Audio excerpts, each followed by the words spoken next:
અને हमारे हितेंद्र भाई, हमारे प्रवीण मामा शेरडी અને મામી આમના અનુસંધાનથી હિતેન્દ્રભાઈ શ્રીલંકા અમારી સાથે અશોક વાટિકામાં પધાર્યા અને ત્યાં આપણે હનુમાન ચરિત્ર 3 દિવસનું કર્યું. અને એ હનુમાન ચરિત્રમાં કરતા વખતે અશોક વાટિકામાં પાઠ કર્યો અને એ વખતે અમારા હિતેન્દ્રભાઈના મનમાં મારા દાદાએ એમ કીધું કે ત્યાં સુંદરકાંડ કરાવો.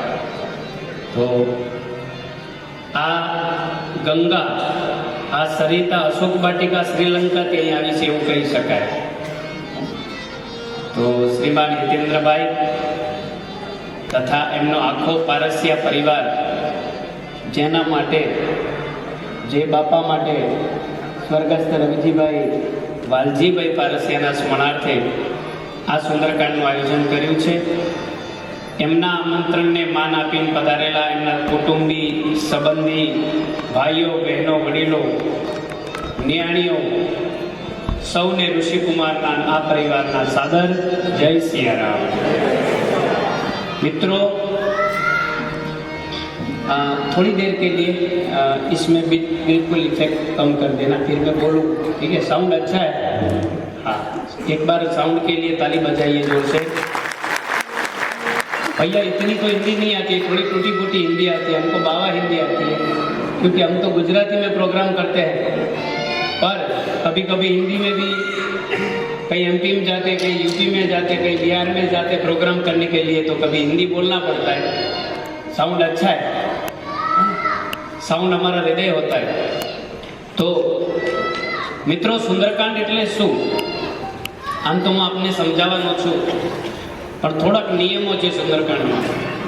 કોઈ પણ ગોળી ડોક્ટર સાહેબ આપે છે અને એ ગોળી પોતે અડાડીને મૂકી દઈએ તો રોગ મટતો નથી.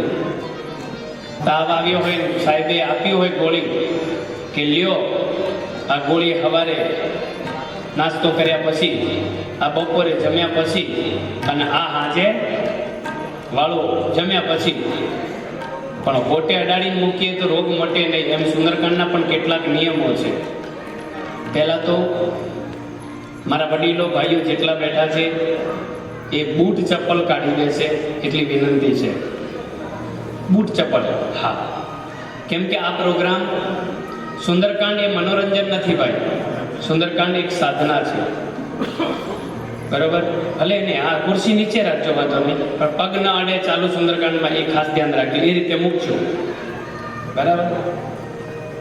બીજી વાત, સુંદરકાંડ જ્યાં સુધી ચાલે, જેમ 5 મહિનાનો, 6 મહિનાનો, 1 વર્ષનો ટાર્ગેટ હોય છે ધંધામાંથી આટલા રૂપિયા કમાઈ લેવા, એમ એક ટાર્ગેટ રાખજો. સુંદરકાંડ પૂરો કરીને ઉભા થઈશું, બરાબર? જય શ્રી રામ.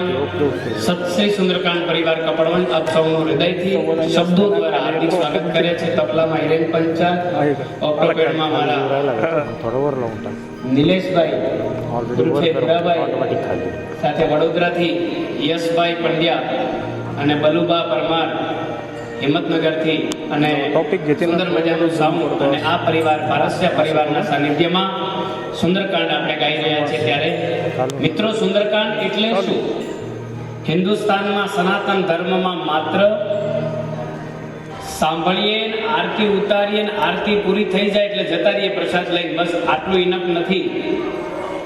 પરમ પૂજ્ય અશ્વિન કુમાર પાઠકજીએ સુંદરકાંડ સંતરામ ગાદીથી આરંભ કર્યો હતો.